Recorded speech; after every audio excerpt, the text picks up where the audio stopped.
Sunday Night Knicks, special edition of KnicksFanTV Live, presented by Manscaped.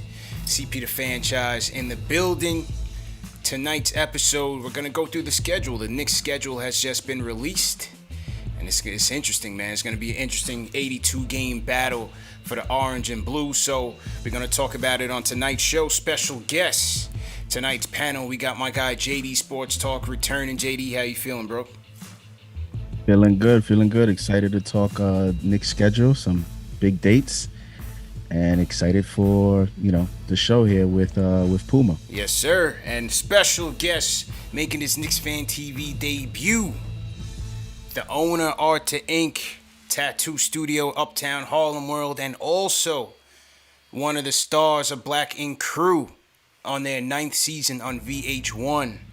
We got Paul Robinson, aka Puma. Puma, welcome to the show, man. Thanks What's for coming going on, bro. man? I appreciate y'all having me. You know what I mean? Die-hard Knicks fan here, so it's a pleasure to be on Knicks Fans TV. Yeah, man. Yes, sir. Absolutely. So let's get into the schedule, fellas. So we're back to an 82-game schedule. 72 was last year's, back to 82. And one of the first things that stuck out to me, number one, was 22 nationally televised games for the Knicks. The league is showing the Knicks love. The orange and blue is back. Put some respect on our name. 22 nationally televised games and 7 on NBA TV. So 29 sorta. But you have the home opener on ESPN against the Celtics on the 20th. They're at Philadelphia. No, they got Philadelphia coming to the Garden. We go see Milwaukee, Bobby Portis and the defending champs, November 5th on ESPN. You got Knicks and Lakers at MSG on TNT, November 23rd. Knicks and Nets in Brooklyn, November 30th. That's another TNT game. Golden State, Chef Curry coming to town, maybe with Clay, December 14th on TNT. You got the Hawks game Christmas Day at Madison Square Garden, ESPN. Boston again on January 6th, TNT. You got Kristaps, Luka Doncic, Timmy Hardaway, and the Dallas Mavericks coming to MSG on ESPN January 12th. You got Zion and the Pelicans coming through January 20th on TNT. Knicks again playing the Milwaukee Bucks on national TV January 28th. You got John Moran and company coming through on February 2nd. That's another ESPN game. Lakers again February 5th in LA on ABC. Knicks and Nets at MSG on February the 16th. And then you got Miami coming through to the Garden February 25th. That's an ESPN game. A home and home against Philly. One on ABC, one on ESPN. That's on February 27th, March 2nd, respectively. And then you got Knicks going to see CP3 and company in Phoenix, March 4th on ESPN. March 6th, you got Knicks and Clippers on ESPN. And then you have Knicks and Nets again, ABC, ESPN on March 13th and April 6th. Knicks Hawks, March 22nd. That's a TNT game at MSG. And yeah, man, it's going to be an interesting schedule. Couple other notes. As I said, the home opener is October 20th. You have the road opener, October 22nd at Orlando. So the home opener is October 20th versus Boston at MSG. Then the road opener, October 22nd at Orlando. Christmas Day against the Hawks at MSG. New Year's Eve, they go to OKC, go play the Thunder on New Year's Eve. You have the typical MLK Day game, which is January 17th versus the Charlotte Hornets. And so those are some of the key dates. Two of the biggest things for me, fellas, is the West Coast trips. Knicks have 2 brutal West Coast trips on this schedule, man, and that could be, once again, the West Coast trip to me is always the equalizer in the Knicks season, man. And the first one they have, which is interesting, let me just pull it up here. The first West Coast trip that they have is at LA. This is February 5th. I believe, at the Lakers, at Utah, at Denver, at Golden State, at Portland. That's February 5th at the Lakers, February 7th at Utah, February 8th at Denver, the 10th at Golden State, and then the 12th at Portland. and then they finish with a 7-game road trip, which is at Philly March 2nd, at Phoenix March 4th, at the Clippers March 6th, at Sacramento March 7th, at Dallas March 9th, at Memphis March 11th, and then in Brooklyn on the 13th. That's heavy, man. That's a 7-game road trip. 7-game road trip, man. JD, I'm going to start with you, bro. What were some of your thoughts on this schedule? Well, I'm excited.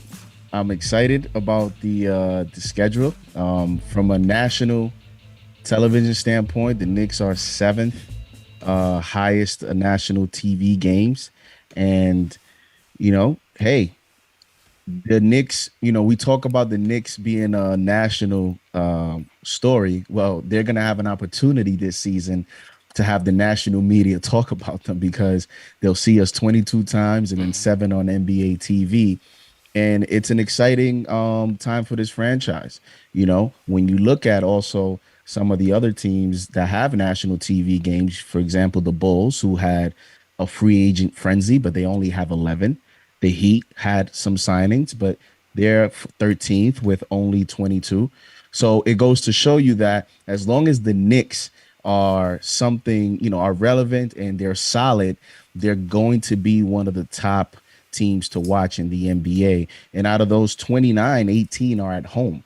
So the ratio 18 games at home on national television versus 11 on the road goes to show you the NBA also wanted a lot of these national televised games to be at Madison Square Garden. So that's something else that I'm excited about. Also, we have 17 games until we play the Brooklyn Nets. When the schedule comes out, everyone has their specific teams that you look for. Immediately, you're looking for that team, whether it's the Lakers, the Hawks, the Nets, teams that you want to play. I like that we're playing, the Lakers and, the Nets and some of these other high market teams after we play 10 to 15 games gives us an opportunity to get acclimated, to get some chemistry going so that when we do play some of these teams and these games are anticipated, we have some chemistry going and maybe we can put out a more positive results. And then the back-to-backs. We have about 10 games on the back-to-backs. And when you talk about Derrick Rose and you're talking about Kemba Walker, that's a positive because, there's not a lot of back-to-backs for Tom Thibodeau to manage. And lastly, to your point about that West Coast trip and, some of the tough points in the schedule, when I look at that road trip, I look at, that could be an opportunity for Tom Thibodeau to expand his rotation, especially when we go on these West Coast trips. Those are going to be moments where, you look at the McBrides and the Grimes and some of these other young players to hopefully help you get through those tough stretches. Because when you get to that point, on the West Coast, sometimes the coach looks to manage the minutes more and get contributions from other players on the team. So, and as far as it being tough, hey, this is what we wanted, right, CP? So let's get it. Play who you play, man. Puma, what was your thoughts when you saw the schedule, man? Well, one, I was excited to see all the televised games. You know what I'm saying? Like it's good. I can't wait. Now Charles Barkley has no choice but to talk about us on TV. I can't wait. We're gonna force his hand. You know what I'm saying? Make him talk about us. Facts. But it's good to see us being televised again. You know what I'm saying? Like that's one. Mm-hmm. Two, that West Coast, man, the West Coast trips. It's gonna be heavy, bro. Like that one where it's the collective, you know what I'm saying, of the elite. So I want to see what we do, but to piggyback what he said, also to see the camaraderie with the team because we have a lot of new players, a lot of good rookies, and they need to gel. The West Coast trips, they usually help bring the team together. You know what I mean? That's the main thing is to make sure we can, gel and flow together because we do got a lot of new signings. A lot of young rookies, and we got to make sure it all flows. You know what I mean? True. Like everybody's very confident, but we still got to make sure it flows right. True indeed. And so to everybody in the chat, once again, hit that thumbs up button for you boys. CPJD Puma in the building going through this Knicks schedule. And like you said, JD, I mean, look, you can't overlook any of these opponents, right? But just looking at the start of the schedule, home against Boston, then you have a back-to-back against Orlando. Obviously, Philly's going to be tough. Then you're in Chicago, at New Orleans, home against Toronto, at Indiana, at the Milwaukee Bucks, and then home against the Cavs. I mean, those first 10 games, I think we should be able to get off to a good start. I can't say it'll be 8-2, but I think We should be 500. we should A be good five. a We should good, be yeah, 500 at least. we should At at the least minimum at the 500. minimum, exactly, At the minimum 500. So at least we have a chance to start shoot out the gates fairly well. But again, I think those West Coast trips are going to always be dangerous for us, especially the one late in March where it's a 7-game road trip, because that includes at Philadelphia as well. And we still don't know with with Philly, so we let's not be too confident about Philly, because we don't know. Nobody knows what's going to happen. You know what I'm saying? We really don't know. We don't know I'm if Ben counting is going to be there, if they're going to trade him. I feel like Simmons will start there at the very least. You know what I'm saying? Yeah. And with Simmons and a healthy Embiid, at the regular season, they're going to be a tough team. Right. We at least know that. So that's going to be interesting there. And then another part of the schedule that could be interesting is, I went back to tiebreakers last year. We always talked about the tiebreakers and how, getting swept by the Heat really hurt us. And, those games against Charlotte, those games against Atlanta, like those games mattered. Sweeping the Hawks mattered in terms of us getting that 4th seed. And so, at the end of the season, you're looking at the end of March, we're home against Atlanta, at Charlotte, at Miami. Detroit is a wash. Then you have versus Chicago, versus Charlotte. Cleveland should be a wash. Orlando should be a wash. And you have Brooklyn, and then at Washington, and then finish in Toronto. So that closeout of the month, closing off March, going into April, those could be some games that, could determine our playoff fate. So you got to factor in the tiebreakers against those teams who we're going to be in the hunt against, the Atlantas, the Chicagos, Charlotte. I think Charlotte has improved as well. So I think that's going to be interesting. Yeah. Yeah, sure. and like you mentioned, as you broke down the different parts of the schedule and how we should be looking at it, Jonathan Macri, shout out to Jonathan Macri, had mentioned, I saw that he mentioned that out of the first 19, 11 are at home, and 12 of the first 17 are against non-playoff teams. And we play Orlando, Houston, and Cleveland 5 times in the first 16 games. So when you start to break one of the first things that I think about is, like you mentioned, that first 10 to 15 game stretch.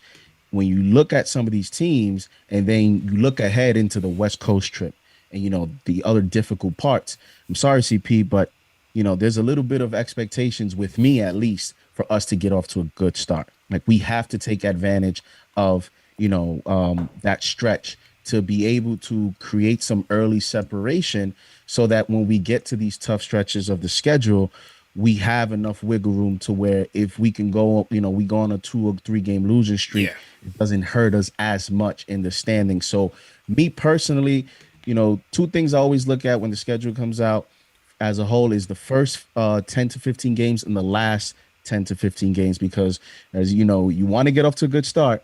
And then if you're in the hunt, you want to finish strong, and you're looking at possibly what teams you're playing to finish the season. So to me, when you set 8-2, hey, if we go 500, to me, I don't know if that's what I expect. At least a few games over 500 is what I would like to start the season. Yeah. True indeed, man. Let me get the phones up and running. I didn't get to the phones as yet, so hang tight 1 second. Salute to everybody in the chat. Once again, hit that thumbs up button for you boys. Let me just get the phone started up so that people can call in. 657-383-1509 is the number. Also, join us on the KnicksFanTV Discord to get your thoughts on the schedule. 2 seconds here.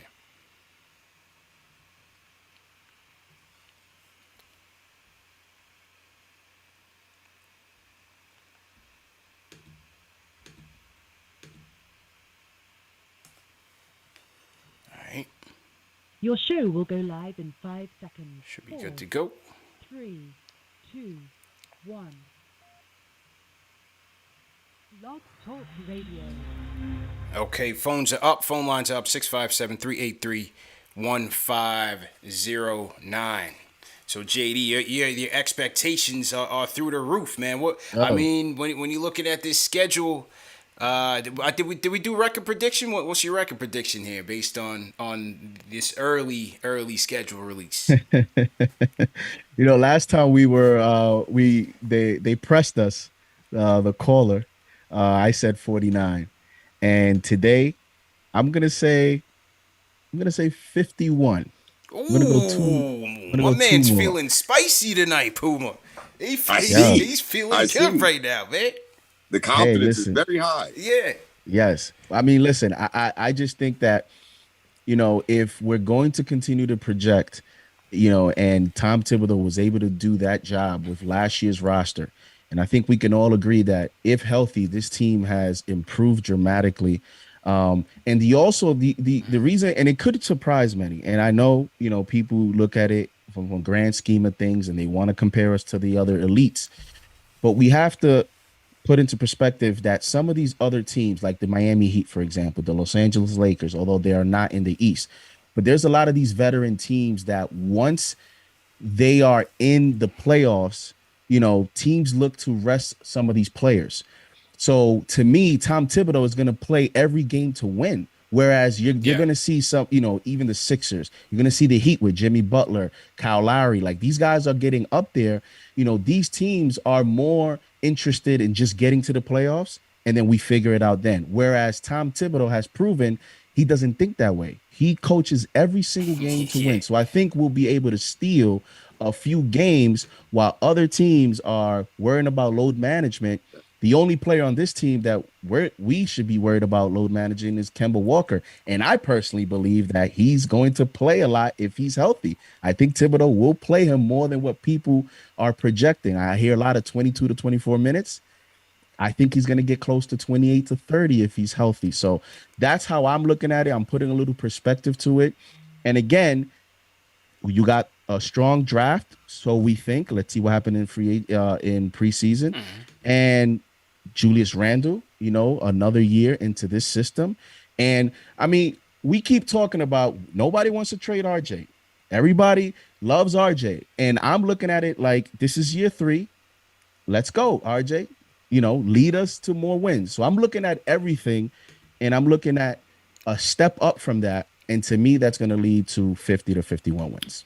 Puma, how you feeling, man? What's your I'm record not gonna prediction? lie.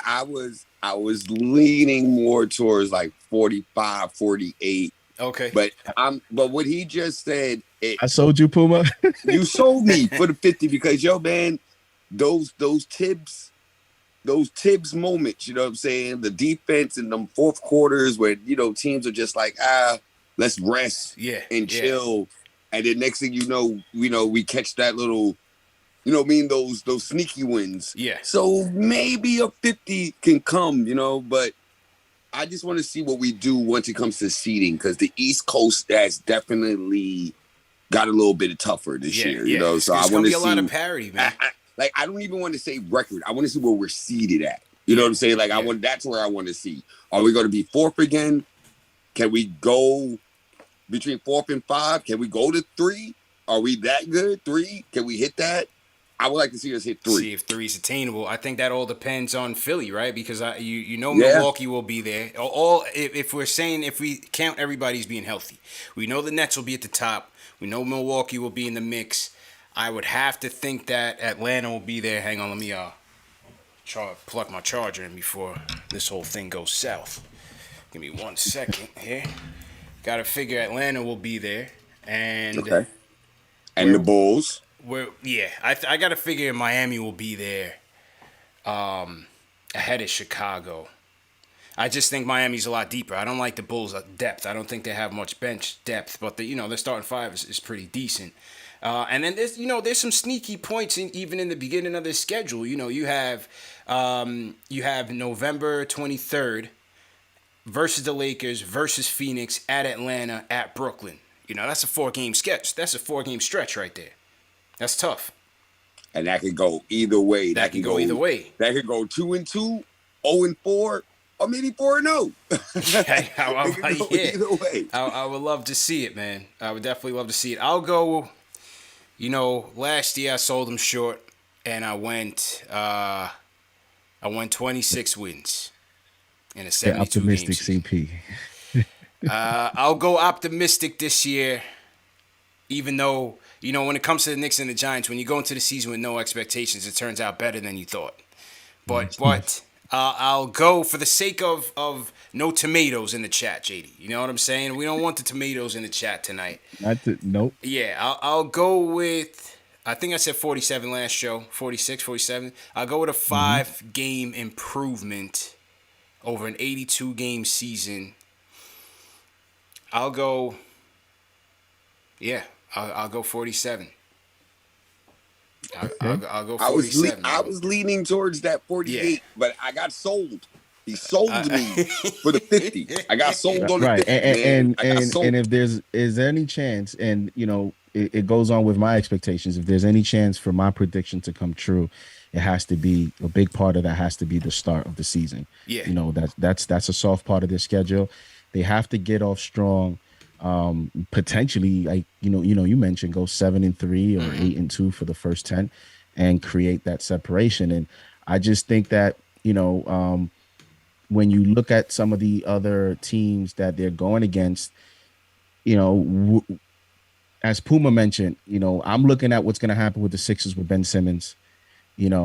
I just believe that when the reports have come out that he is not answering phone calls and he wants out. Like, everybody know he wants out, and they still haven't made a deal. It just could be that either Morey, who you and I know is very savvy, is waiting for a Dame Lillard type move, or they're just not going to be able to get the value for him that they expect. And so that is going to be a big reason for the Knicks, because I just think, and knock on wood, I wouldn't want Embiid to get hurt, but he is injury prone. And if he gets hurt, that's an opportunity for the Knicks. You look at that Miami Heat team, they're a little older, and so injuries, a lot of these things will play into effect. And I just think that the Knicks, with this draft and the depth and just the coach, the way that he coaches every single game. How many times did we had these debates last year about, the way that he managed minutes, and maybe now he's going to rest Rose, and maybe now he's going to go to Kevin Knox to give this guy a break, and he never did. He stuck consistent. He sticks to his rotations.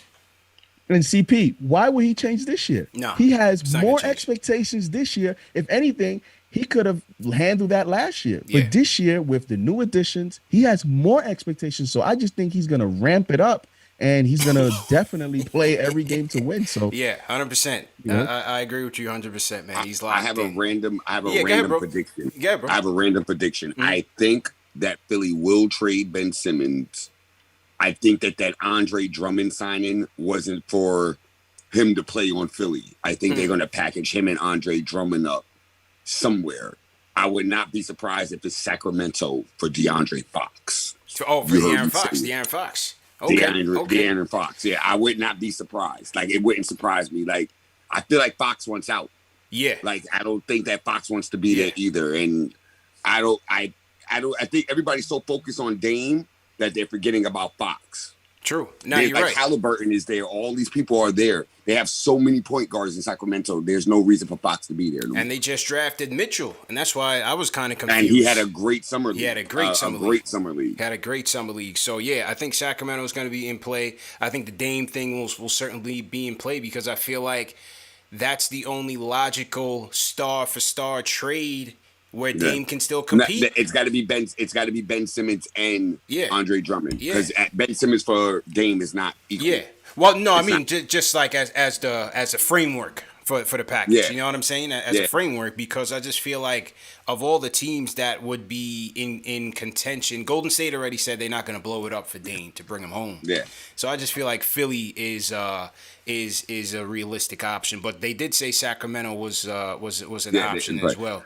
I really want to see what Klay Thompson comes back as. That's one of the big, besides the Knicks, I really want to see what Klay Thompson comes back as. That's like one of my things for this league, like this season. I want to see what happens with Klay Thompson. One of my favorite Knicks is Klay. Yeah. Dame is number one. Like, if he comes back that 38 in one quarter, Klay, I think the NBA got a problem.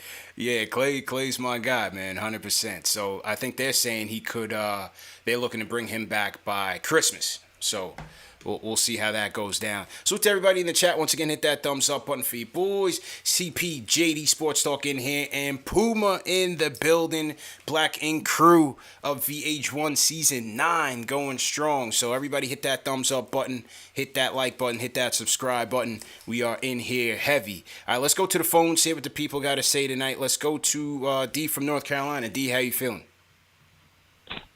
Doing good. What's good, CP? What's good, JD? Good. How you feeling, bro? Doing good. I feel like with our record, I think we have, like you said, with the injuries, it's gonna that comes into play. But I also feel another thing that's gonna come into play for our benefit is all the teams that have new coaches. So, that's they're gonna have to learn the coaches, and that might affect the games that we were able to pick up because of that.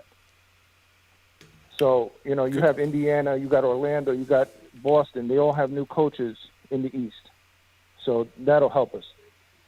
And as far as the televised games, Adam Silver was just as happy as we were that the Knicks are relevant again because that's money for them. Oh, of course. New York is the third most populated state with only one basketball team because the Nets don't count. So... Yeah, no, I hear you, man. Appreciate the call, D, and be safe out there. I mean, I think all of the Knicks-Nets games are national TV. I believe all the Knicks-Nets games are national TV. You got both Knicks and Lakers games on national TV, so we back, man. You see that energy in Madison Square Garden, man, like, it's nothing like MSG. Nothing like it, bro. Nothing like it, man. You can't beat it. Yeah, absolutely. Puma, did you make it to the Hawks series? Game 1 or 2?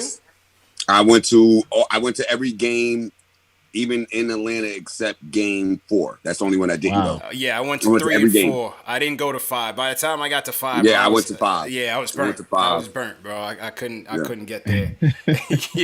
No, I didn't go to game 3 in Atlanta. I went to game 4 in Atlanta and then game 5. Yeah, then I got hurt. One CP knew that was a rough night in New York City, man. Shout out to Lee, the cops making sure we were all right. It was a bad night out there. Oh, you know what I'm saying? It was pandemonium, man. It was pandemonium, bro. One CP knew who was the better team. He was like, yeah, that's it. But you know what was really cool is when I went to Atlanta to see how many Knicks fans were in Atlanta. Yeah, I felt like I saw more Knicks fans than I saw Hawk fans legit out there, bro. There was like really a lot of Knicks fans in Atlanta. It was really cool. Yo, 100%, man. 100%. We were out there heavy, man. And it was just I couldn't get into your party. The line was so stupid. Yo, it was thick. The line for your party was crazy. I had it jumping in the A, man. Yeah, you had it jumping. I'm not gonna even lie. The line was retarded. It was going around the block. It was crazy. Yo, it was crazy, man. It was crazy. Wow. So we'll have to do. I saw it. Yeah, we're gonna have to do another road trip, man. Right now, I got my eyes on Miami, March 25th. That's a Friday. So that's what I'm looking at, Puma. We might have to go out there and holler at your boy, boy. You know, I'm always down. Yeah, I'm down for the get down. Yeah, we're gonna have to go out there and turn up, JD, man. We'll turn it into a weekend. Do a little CP Palooza. Hopefully, we kick it off with a win on the Friday, and then turn up in 305. And turn it up. Yeah, let's do it. I'm down for that. Yes. So we'll definitely look into a couple road games for sure. Another thing I wanted to point out about the national TV game is, a lot of the theme last year was about the culture. And on the national media scale, a lot of people were talking about, are the Knicks now a destination for other stars, whether it's a disgruntled star or a player that's going to be up in a few years, like a Zion or whoever you want to mention. And them being in a national stage as many times as they're going to be, next season, this is also an opportunity for the organization to get some wins on national TV, to perform well, to have another good season and build on this season and become, and actually stamp that, where now we're on national TV and now there's no disputing anything. We have something good going. And it's not going to be no more Knicks for clicks. It's actually going to be a situation now where we have leverage and we decide what player we want to pursue instead of begging or praying for certain players to become available. So it's another opportunity for this organization, this front office, and this staff to build on this season and continue to show the world that this is something that's, in the upscale. It's real deal, Big man. shout out to Leon Rose, man. He's Yes, been sir. working, baby. Worldwide West, Leon Rose. Yes, I sir. appreciate y'all, man. Absolutely, They've been doing man. it, baby. They've been doing it. Another thing, real quick for the people in the chat before I forget. We got 15 minutes left before the RJ40K giveaway list is closed. So just want to remind people, we are giving away, and Puma, if you want to sign up too, man, go ahead and sign up. We are giving away an autographed RJ Barrett basketball, signed, authentic, and we got the authentication certificate. This is authentic, real deal. No Fulton Street knockoff. No Jamaica Avenue foolery. This is a real deal. This is celebrating 40,000 subscribers on YouTube, and the list is closing at 9 p.m. people. So go to KnicksFanTV.com and sign up. And because we're gonna announce the winner at about 9:10 p.m. Eastern time. All right, we're gonna announce the winner of the autographed RJ Barrett basketball at about 9:10. So make sure you guys sign up if you haven't already. All right, we got HP Carlos in the chat all the way from Portugal. Puma is hailing up Black Ink in the chat. So salute to my guy HP Carlos. He's been here every show, no matter what time. Carlos. Yeah, what up, salute to HP Carlos. Also, my guy Lloyd Barker Rock Jr. checking in from the West Coast. He says 52 wins. He said the Knicks are a much improved team from last season. Stop selling us short. Stop believing the ESPN hype. The Knicks are back. Right. So Lloyd's going 52. Okay, all right. I don't know. I don't know, Lloyd. It's not the Kellerman in me, man. Trust me, man. I said 47. I said 46, 47. So I mean, I'm thinking about like this. This is like my whole thought process of what I've thought about it, right? Mm-hmm. Kemba Walker, Peyton. Mm-hmm. Kemba's a little bit, as long as he plays defense. Reggie Bullock, Evan Fournier. Mm-hmm. Fournier's a much better player. Yeah. So we've improved our roster. We definitely drafted great. We should get at least 50. It's 82 games. We should hit 50. We should. I think you see the expectations? Expectations, baby. Expectations through the roof right now, man. I'm telling you, you make that 4 seed. It's real. IQ in Summer League, man. Come on. IQ in Summer League. Him and Toppin, they were giving me everybody saw the rookies, but IQ and Toppin, they were giving me. I'm believing in our bench. I feel like our bench is going to win us a lot of games. Yeah, I'm feeling good. 50. Yeah, I'm going with the 50. I'm with you 100%, bro. I think the bench was our strength last year. I thought it was one of the best benches in the league, especially once Rose got there. And now you're having a second year with Rose, IQ, Burks. I love that three-headed guard monster. Now you factor in OB year 2. And then you're going to go, hopefully you have a healthy Mitch that gives you Noel for rim protection, or you put Taj in for extra offense. I like it, man. I like the Sims kid. Sims kid. He's high flying. I like Sims too, but Sims is gonna be on a two-way. So I think the big man rotation is kind of locked up right now, where I only see Sims really getting in, during injury. Someone that gets COVID or somebody goes down, because I think Taj is gonna be your third string backup. Noel will be second, and then hopefully Mitch year 4 has something to say, man. Mitch already put it out there on Twitter. He's trying to get Defensive Player of the Year. So, expectations, as you said, JD, I'm hoping for a big year from the Block Nest Monster, man, because we need him. Definitely need him. Yeah. You see a lot of his campaigning already on Twitter. He's had more than a few tweets alluding, the first one was when he was giving credit to the coaching staff working with him. And then the follow-up was about, aiming for Defensive Player of the Year. He also had another tweet a day or two ago. There was a thread about that was the tweet, and there was another one. So, he's more active now. I think he realizes what that indicates to me is that he's realizing that this is it. This is a big moment for him. It's a contract year for him personally, but also for the team. He's here. He understands that the Knicks fans it's a very knowledgeable fan base, and putting aside his contract year, just evaluating him individually, he needs to step it up for Knicks fans this season because there's been a lot of ups and downs. Yeah, put a little weight on. He's a lot stronger. So I'm excited to see him, as he is a lot stronger, I'm excited to see some of these one-on-one matchups with Joel Embiid, with a Turner or Sabonis with the Pacers. Some of these other elite big men. He's going to get that assignment. So I'm excited to see how he responds to that. And when you looked at the contract that Robert Williams from the Boston Celtics got, $54 million, I'm sure he was smiling.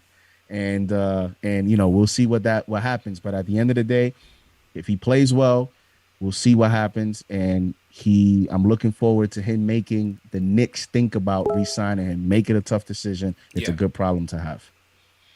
I'm glad that we signed Noel back too, because Noel definitely put in work when he was down, while Mitchell Robinson was down. Noel, he came through for us many, many times. I can definitely give him that. Yeah, Noel definitely held it down for us. And then once the official contract numbers came out, I thought they were all good.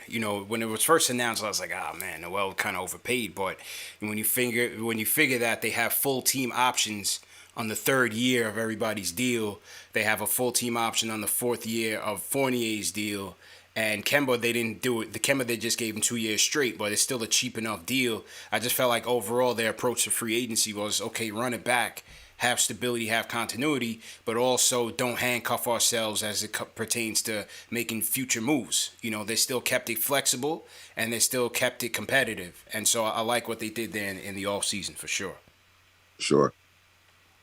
We did good. We did good. Yep. Salute to everybody in the chat. Once again, hit that thumbs up button for your boys. I want to shout out Weasel the Misfit for the super chat. He says, CP, keep Phoenix on your radar for the road games. Knicks out here in March, my B-Day weekend. Shout out my guy Weasel. Yeah, I heard. I know Puma. I don't know if you partied out in Phoenix or you've been out in Phoenix before. I just did. Actually, recently it was hotter than the mall, but I had a good time. It was hot. Oh, baby, it was hot out there. Though. I could imagine, man. Valley of the Sun. But yeah, I heard Phoenix turns up. I don't know if it's Scottsdale or whatever the case may be. Yeah, Scottsdale. That's where it's at. Scottsdale. I went there. Yes. Turn up. Okay. All right. So Weasel will we might have to make that happen. My guy Eric Booker says home opener October 20th, week of my birthday. Let's go. And he says 51-31. So Eric Booker is on the 51 train. He says 51-31 and a top 4 seed finish in the East. All right, so shout out my guy Eric Booker, man. Shout out my guy Eric Booker. All right, let's go back to the phones. We go. Angel from Philly. Angel, how you feeling, bro? Yo, what's good, CP, how you JD, feeling, Puma, what's good, fellas? What's good, bro? I'm good. My birthday on Thursday, man. I'm getting excited. I feel great. Everybody be careful out there. That virus is still out there. Yeah, 100%. And first thing first, man. Hit that thumbs up for y'all boys, man. Mm-hmm. And hey, listen, JD. I think I was the one that told you. Hey, if you're gonna go to 49 wins, man, you gotta go to 50, man. And I think you were the guy. You were the one. Yep. To get over 50 wins. Yep. But credit to you, my hey, bro. listen, guys. When you look at this team, the reason why I say we're gonna get 50 wins is because of this, right? Now that we showed everybody that we brought back not only the same team, but it ain't gonna be an easy game where you come to New York and you just think that you're gonna get an easy win. You're gonna have to earn it, right? So when you look at the schedule, we got Orlando 3 times in the first 15 games. You gotta beat them all 3 times. Yeah. You got Cleveland twice. Early in the first 20 games. You got to beat Cleveland. You got to beat teams that you're supposed to beat. Obviously, with just having Kemba Walker, we're not going to be having, all these games where we're down double digits and then the bench brings us back into the game, So I think what having Kemba Walker, it just changes everything. Even if it's just, him playing 50, 60, 70 games, it's just going to change our team completely. And I think we're a lot deeper this year than we were last year. The way that we drafted really well. I don't think anybody expected the Knicks to draft really well, but they did. Mm-hmm. And I'm comfortable in saying that if Kemba, gets hurt or Derrick Rose has to sit out for a couple games, you could play these young guys, man. They're hungry. They want it. And that's what we want. We got to play hard. And obviously you're not going to win every game, but this is New York, man. This is our city. I don't care what anyone says. Rest in peace, Max Kellerman, because we know you're done on ESPN First Take. But listen, man, I just feel good about this team. And, obviously, it's just one day at a time. I think Obi's going to be great also. Yeah. And, you just, with the team that we have, bro, I just, I don't see us winning no less than 47 games, but I just think we're getting 50 because we were way better last year. Because even if you look at Chicago or Charlotte, we're better than these teams. They might have the better point guards, but we're better than these teams overall. And a lot of these teams that got, had a big free agency, they haven't had a full season to play together yet. But we have that continuity, and who plays defense like the Knicks? Nobody. That's just how I feel. But, as always, fellas, thanks for taking my call, guys. I appreciate it. And CP, man, big shout out to you for getting Evan Fournier, on the show as well. So definitely gotta give you some love, and y'all have a good night, y'all. Peace. You too, man. Peace, Angel. Happy peace, birthday peace. too. Yeah, happy birthday in advance, man. Shout out to Angel, everybody in the chat. Hail up Angel for his birthday. Calls in here every day. Big time fan of the show, Puma. Never misses a show. Word. So shout out to Angel for sure, man. Yeah, he had some good points too, man. Yeah. I felt him. Yeah. Word.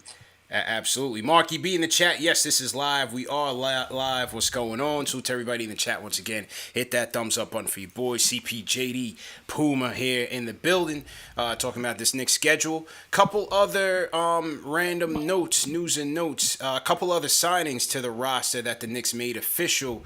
They signed Amir Sims off the Summer League team. So Amir Sims will he gets a Exhibit 10 contract.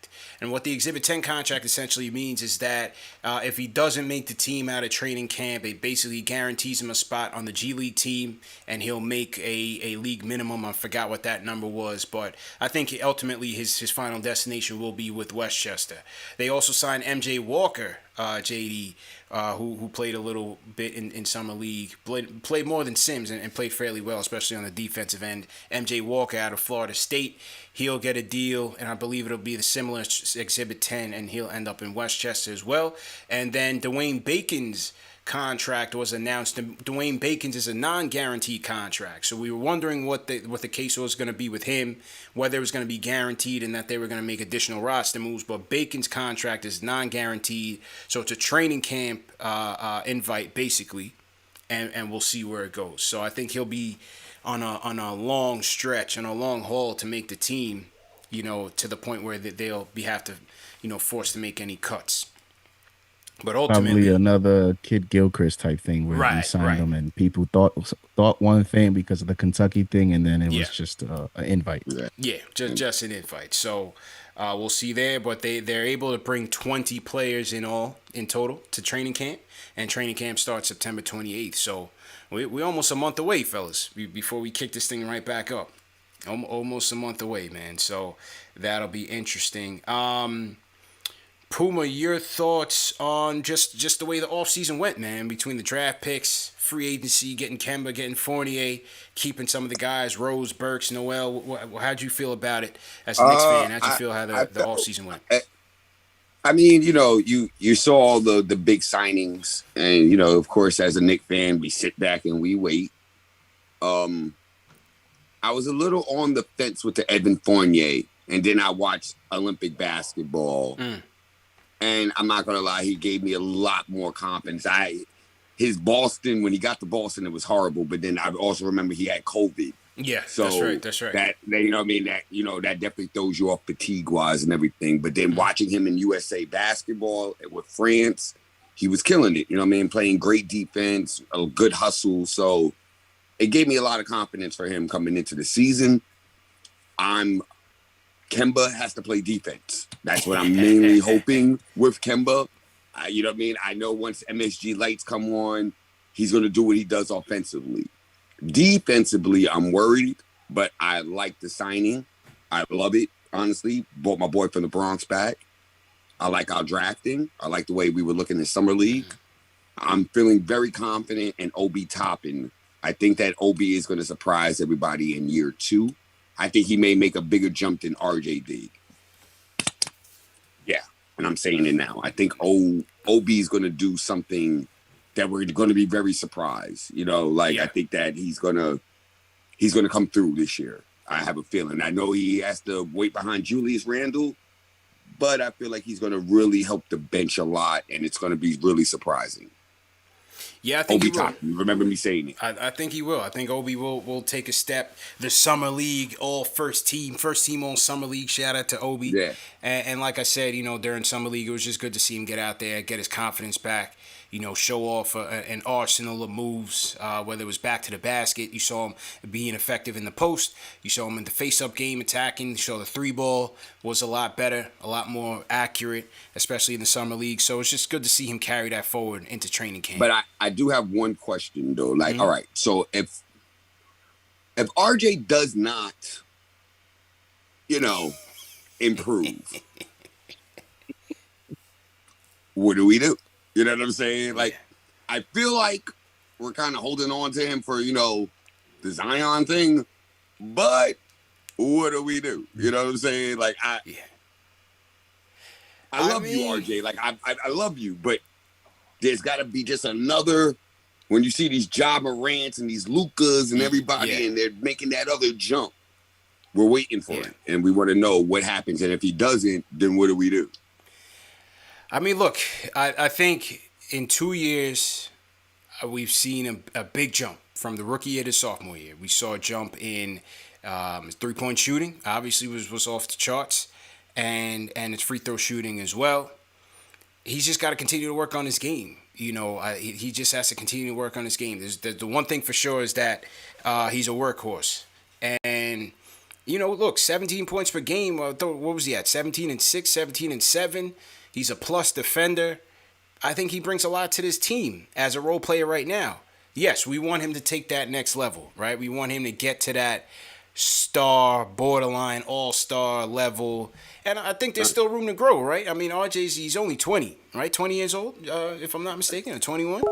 So I think 21. So I think RJ still has time. You just hope that he doesn't take any type of regression. Like, does the shooting numbers come back a little bit this year? Maybe, but I just want to see, most importantly, I want to see how does his game evolve. Like, can he shoot off the dribble a little bit? That was the one area of his game that was quite deficient. Can he finish a bit better at the rim? We know how strong he is. We know he can get to the rim at will. Can he finish better? Can he finish with a bit more touch in the mid-range? Those are the things I'm really going to be looking for out of RJ to see if he adds those to the arsenal, then he can go from 17 to say 21. 22. Now we're talking. And he talking. keeps that 75% at the free throw line. Now we're talking. We're getting there. So I think he could get it, man. I'm confident. I'm optimistic about RJ year 3. I know JD is as well, man. Yeah, I'm optimistic. What I'm looking at is, I know a lot of fans are, it just depends on how you project what year 3 is going to mean. Like, how are we going to evaluate the quote unquote jump? Like, what does that mean? Does that mean if he goes, from 17 to 21, that's the jump?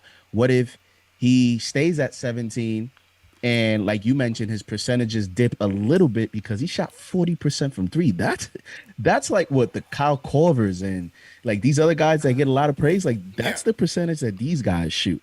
I know he only shot 4 attempts as compared to some of these other, but RJ was a guy that, shot 32% from 3 his rookie year. A lot of people thought it would take him more than year 2 to make those improvements from an efficiency standpoint.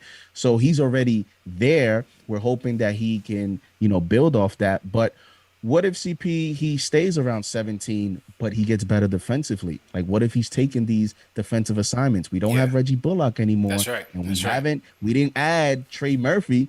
So who is our wing defender? That's going to be RJ. So what if with Kemba here and Randall here, right, you have more scoring. And Fournier. You can't forget that. I think those guys may take away touches from him again this year. Right. So when you start to really break it down, you got, you can make a case that RJ's the 4th option. Yeah. Because you're going to go what? Randall, Kemba, Fournier is going to shoot them threes. He's going to shoot and handle. Yeah. And then once Tibbs goes to the bench, quickly got the green light. Yeah. And then Rose. Right. Rose is going to be aggressive. So to me, the way that I'm projecting his jump is defensively, is him maintaining his shooting efficiency, and also him showing that he can finish games. He had a great season last year, but you remember, CP, there were moments in the season where Thibodeau didn't go to him in the fourth. He didn't and trust you the were shooting. on your post-game show, Yeah. you know, we were wondering what was going on. So if he can do that, if he can prove that he can finish games, he can elevate defensively, and he can continue to hit the open shot, to me, that's a great season. Yes, I want him to be a superstar and I want him to be all that, but I'm just also looking at the other options that the team has right now. And I don't know that he's going to jump a Kemba and be the number 2 option on this team. If Kemba's healthy, Kemba is He's more going to of dominate. a He's going to dominate the ball. He's going to dominate the ball. Kemba, this is his homecoming. Yeah, so 100%. Kemba, and here the last point I want to make is, again, with the national televised schedule, the Knicks have an opportunity here to potentially get 2 All-Stars in the All-Star game, because we're going to be on national TV more. So let's say a Kemba or, you know, even RJ, if he elevates, or Fournier, like, there's going to be an opportunity for someone in addition to Randall, if we're winning and if we're playing well on the national on these national TV games, for another Knick to potentially make the All-Star. I mean, hey, if I'm projecting 50 wins, that means that somebody else after Randall will be playing at an All-Star level. Yeah. So, yeah, I'm tempering a little bit of expectation. I'm just putting perspective in what that quote-unquote jump means. And for me, that's what it means. True indeed. So to everybody in the chat, once again, hit that thumbs up button for you boys. Climbing up to 1,000 in the chat. CP, JD, the Sports Talk in here, and Puma in here. Black Ink Crew, salute. If you guys are new in the chat, type in hashtag new in the chat, and we'll shout you guys out.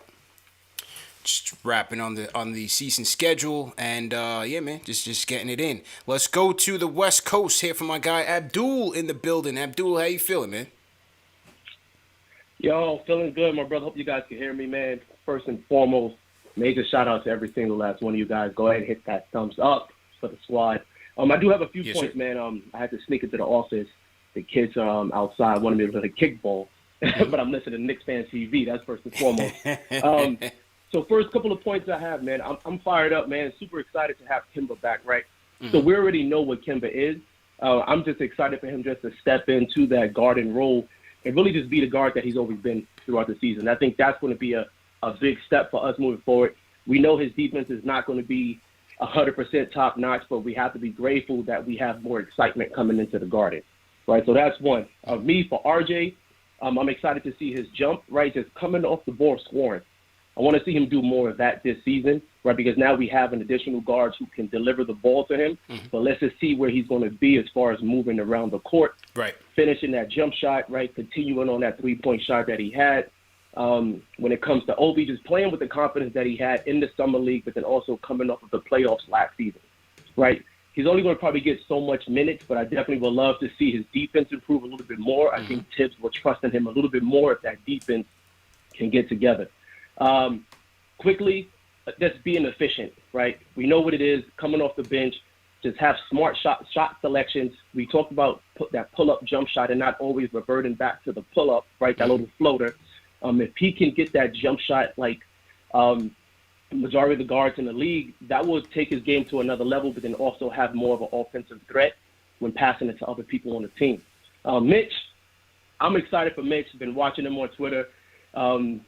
And he's putting on weight, which is tremendous, right? But that weight's not going to mean nothing if you're not healthy for us. Yeah. So that's going to be a big factor for us, Mitch being healthy, right? That's going to be a lot of trouble. Our defense, we're just going to have to continue to improve on that. And then last one, CP, I've been looking for it, but any word on Quentin Grimes? Like, did he get signed? Did we give him a contract? Or how does that work? Like, any word on him?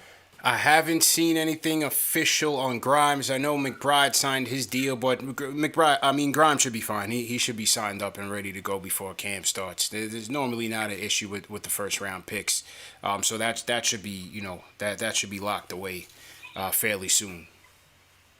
Okay, cool. Yeah, 'cause I was worried about it. I was looking around like I know he kind of picked it up towards the end. Yeah. I'm a huge fan of him, man. Me too. You can tell what he's going to be for us, and but I'm guessing the more they wait, the more he gets to prove that he's going to earn that. But, yeah, man, I appreciate you guys once again, man, always holding it down for us on the West Coast, just being able to have this family, right, that we have online. And I heard somebody say something about the Phoenix game, so I already circled a few games. I'm here in California, so Phoenix is a little bit closer. So I'll be out there representing. I'll have my Knicks fan TV hat on, going hard. Let's go. Let's you go. guys appreciate it. Abdul, appreciate you, man. Checking in from San Diego. Appreciate that. Yeah, Puma, what'd you think about McBride and Grimes, man? Did you get a chance to catch Summer League? Yeah, of course. I was on it. Let's go. McBride, man. McBride surprised me, man. Even like I wasn't expecting that much of like that energy. You know what I mean? The bunnies. He got some hops too. Yeah, he that's got a some fact. bunnies That's on a him. fact, You know what I'm saying? Like I was surprised. And then Grimes shooting. Grimes is a sharpshooter, real low key. You know what I mean? We got we got somebody that got that shot, man. He was definitely coming off with them threes in the summer league. So I like it, man. I like what we got, man. I feel really confident about what we're doing, man. Like I said, Leon Rose, Worldwide West, shout them out, man. We got to give them much more love than we have been. They have, man, I've been through some horrible Knick drafts, man. Yeah, horrible. That's a fact. The PTSD is real, right? Good. The PTSD is real, man. Oh, so real. So real. You know what I'm saying? So it's good. It feels good, man. Yeah, you know, the thing with them, and even though it's just only summer league, the kids just seem like they're just very cerebral, you know, just very much in tune with what's going on, the speed of the game, just playing very much within themselves, not trying to force things, not trying to create highlight reels, just, you know, playing within their game, the game that they know how, and playing to their strengths. And you know, again, it starts with defense. Both of them tenacious defenders, at least from what they showed. Especially McBride. Especially McBride. McBride was playing that defense, boy. Especially McBride. Especially McBride. I really like McBride. Yeah, absolutely. And then with Grimes, man, the 3-point shooting he just went crazy last 3 games. He just went absolutely bananas with the 3-point shooting, and so you know, that was very encouraging. And then McBride started flashing the 3-ball quite heavily last couple of games as well. So it's very encouraged, man. Very encouraged by our rookies and IQ's leadership also, man. Yeah. Like, you know, like IQ was the leader of that summer league team. You know what I'm saying? And you've seen it, and he held on to it. And then also seeing Tibbs and IQ's relationship after the game. Right. Each game you saw Tibbs run up on first IQ thing. Just talk. First thing and just talk his head off. You know what I'm saying? I was like, yeah, IQ is going to be special, man. It's going to be good. Yeah, absolutely, man. Looking forward to seeing those kids, preseason's going to be fun, CP. It's going to be fun because the depth of this team, you know, every preseason game is going to be something to look forward to. And one of the things about these 2 young players is that, you know, they connect with the coach, you know, in terms of what their strengths are. Gritty, defenders, energy, intelligent, high IQ players. And when you look at a coach like Tom Thibodeau, as you know, we all know, in a long 82-game season, there's going to be moments where, you know, whether it's a back-to-back or whether it's that West Coast trip that we talked about, whether it's an injury, you know, Tibbs is going to look down the bench and he's going to see 2 rookies that he is not going to be afraid to throw out there. Whereas last season, he's looking down the bench and he's looking at Kevin Knox. He didn't have trust in him. He's looking at Frank. He didn't have trust in him. You know, and these guys are rookies, and I think he will grow to have more trust in them. Now, these rookies do have to now build on this summer league and duplicate that in the preseason because this is a phases thing. You know, it's a football term where you talk about mini camp, training camp, preseason. We got summer league. Now we have, you know, training camp and preseason. They're gonna have to duplicate this, and if they do, then that's going to validate their summer, and they're going to make some noise for minutes. Yeah, true story. I mean, and even before preseason is going to start in training camp and practice. You know, I think that's what kept Frank back. Just not showing and, you know, proving to be effective in practice. I think Kevin Knox, same way. What happened with Frank? Is Frank just gone out the league? Did anybody pick him up? He right now is a free agent, man. So ain't nobody really knocking down Frank's door right now. We still have Knox on our roster, correct? Kevin's still there. I think the Kentucky connection will keep Kev alive. Will he get playing time? I think it'll only be injury, unfortunately. I don't see Kev's game taking a jump where Tibbs is like, all right, I'm going to play him over. Like, he kept having flashes. Like, he would have flashes. Always. And then disappear. Yeah. Disappear. Kev's my guy, man. I refuse to give up on him, I want to see Kev win, but yeah. I want to see Kev win, but I don't think it's going to be here. But you never know. It could be a similar situation with Frank, where there's no market for him, and then they end up having him going to unrestricted free agency and bringing him back. So you just never know. You never know. Let's shout out some people in the chat. Shout out my guy Johnny Wynn. He's team #new Johnny Wynn. What's going on? Who else we got in here? Thomas Jenkins Jr., Alan C., team #new. Welcome to the show. We got CPJD and Puma in the building talking Knicks schedule and just overall off-season and expectations. Hit that thumbs up button for you boys. Hit that subscribe button. We're going to announce the RJ winner shortly. Let's take another call. Let's go down to San Antonio. Let's go to the Alamo. Chris, what's going on? Hey, how you doing? What's good, Chris? How you been, bro? Man, I'm hanging out. I'm excited for the season. Yeah. You guys are talking about 50 wins, and I'm right there with you. Like, I guess there's only up to go, so we can't look down anymore. But I was interested in, I guess it's like a two-part question. You guys kind of touched on it. Mm-hmm. I like to focus on the young guys when I call in, right? So I'm thinking, kind of like JD said, the only jump to be made is on defense in my mind. Like, we replace, I guess, we replaced Peyton and we replaced, Austin Rivers, really. We replaced Dennis Smith. We replaced a lot of guys who we didn't need, obviously, and replaced them with a lot more talent. But I guess possibly we fell off a little bit in our defense, besides the fact we have a defensive coach and we have those bigs.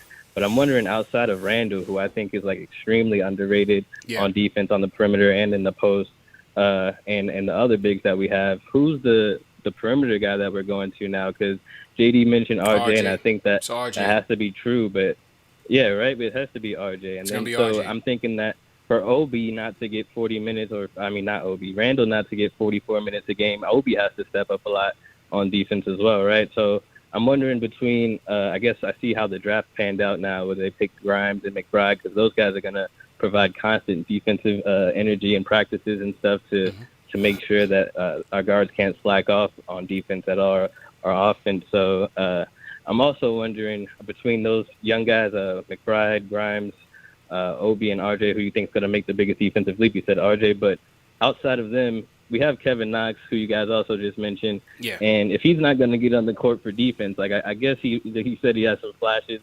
We know he can do some things with the ball, but if he's not going to be 6'9" on defense, then why not just, replace him with Frank? Because if we know anything about Frank, whether or not he makes the corner three or turns the ball over, he's going to play some defense. So can we not just switch him out? I would be more comfortable with him playing. I think the thing is that, with Kev, they're looking for his offense first and foremost. And I also feel like with Kev, the relationship is there. They don't have that relationship with Frank that they have with Kev. Nobody from this regime drafted Frank. They weren't here when Frank got drafted. At least with Kev, Perry was here, and then, the Kentucky connection, they have that. So I think maybe Kev will get a little bit more leeway than what Frank would give you. And then as far as, from the defense, I think RJ naturally, out of RJ, McBride, and Grimes, I think it'd be RJ just because he's going to get the minutes. I think Kemba's role, the guards at the point of attack, they're going to be very important.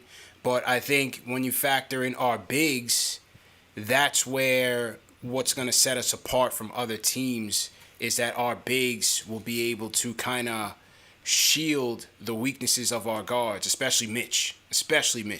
When you talk about the way that Mitch is able to defend on the perimeter, deterrent shots, slowing down pick and roll offenses, providing rim protection, I think that'll provide us a little bit of cover from our guards, and they're, especially Kemba, and his defensive weaknesses, Fournier a little bit here and there as well. I think Mitch's presence in the lineup is going to be vital.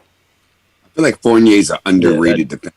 I think Fournier has good defense. I think that we're going to be surprised by Fournier's defense. I hope so. I definitely hope so. And the thing is that no one knew this team was going to be able to play defense the way they did last year, even with the pieces that they had.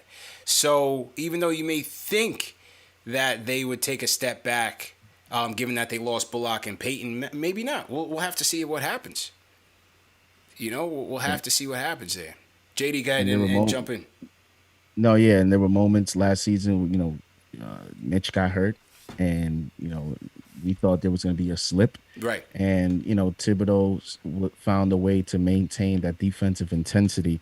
And I think also, signing Fournier and Kemba as opposed to losing Peyton and Bullock defensively. Yeah, you sort of take a hit defensively, but I think it also speaks to Tip's confidence in his format in terms of needing to have 48 minutes of rim protection between Noel and Mitch, and him believing that his system, can sort of hide some of the deficiencies in the perimeter.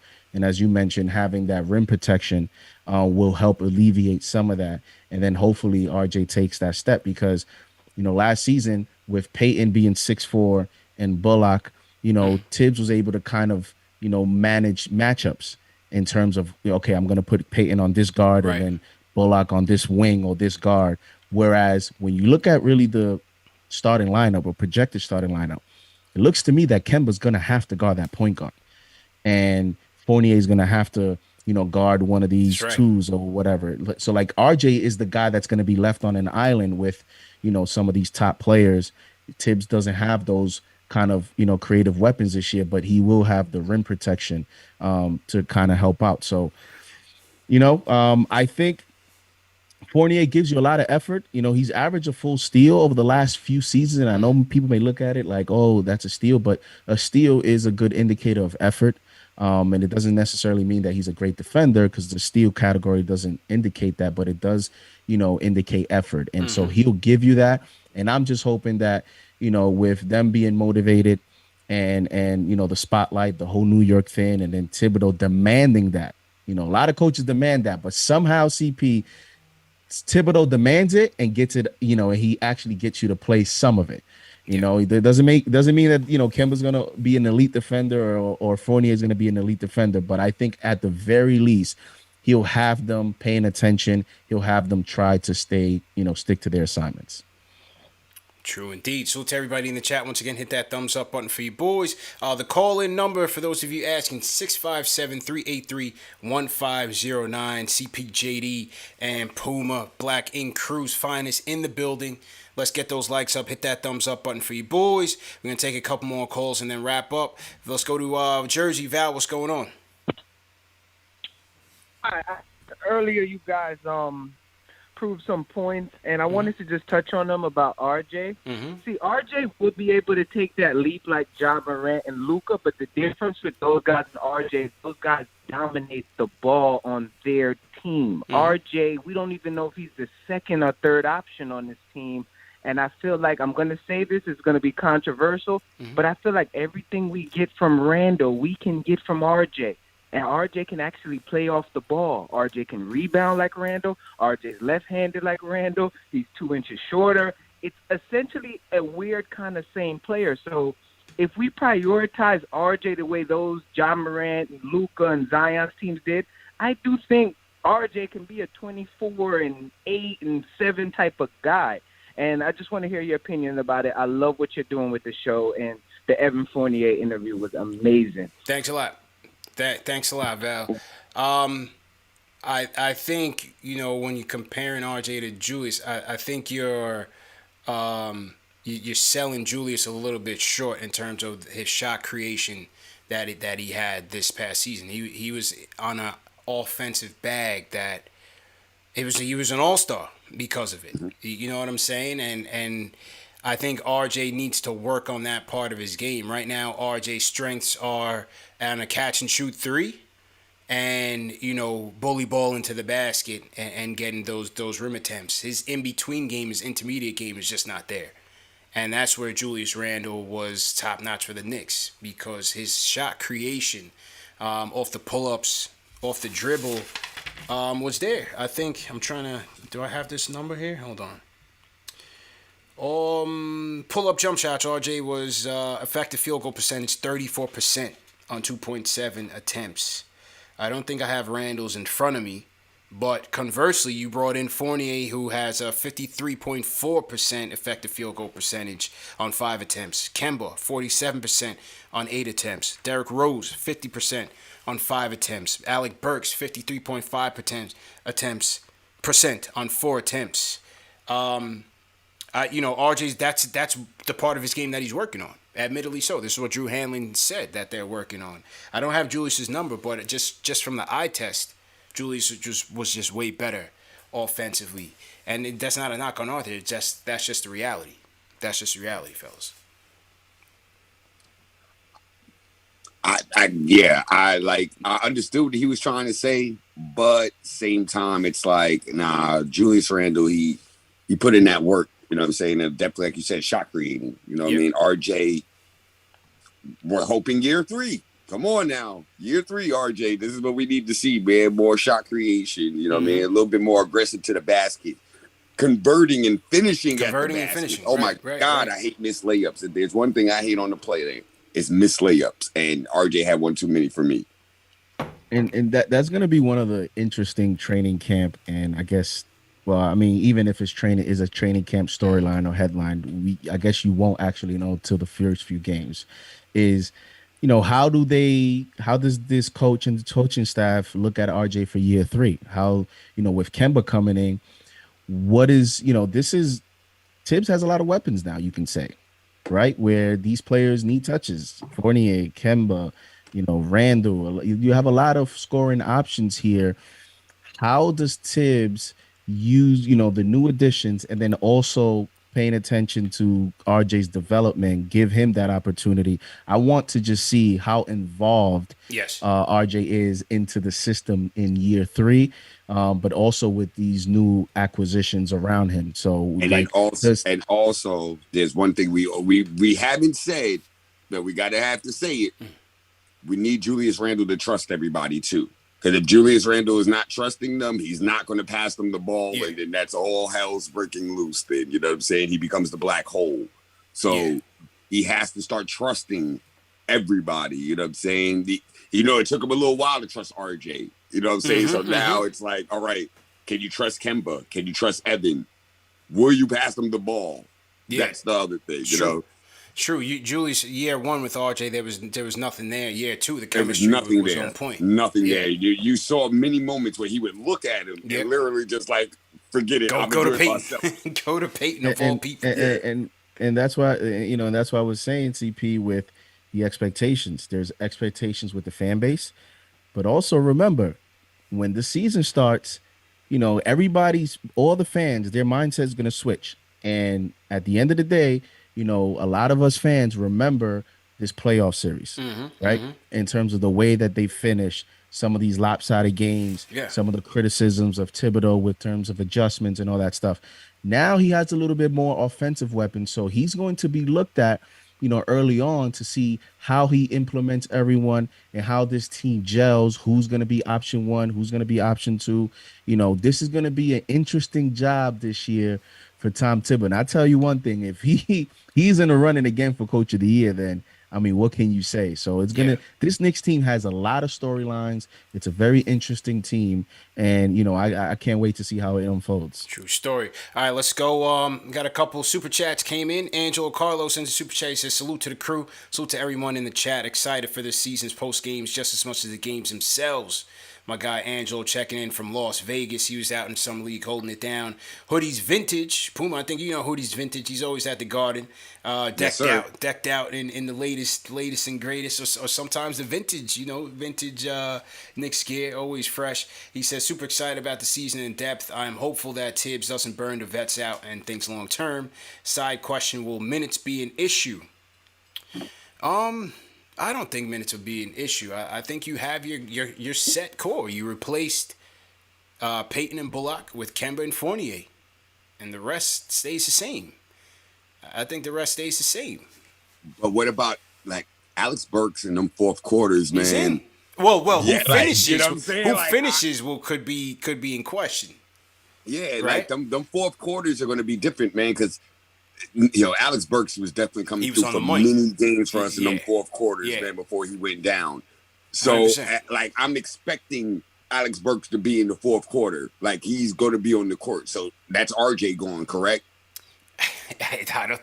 But you see how Puma says that? That's what I'm saying. Like, there's going to be so many storylines. That's another 100%, one. What is the finishing lineup? What is the Kemba here now? Rose is his guy. So who finishes? Kemba, Rose. Mr. Fourth quarter, Fournier.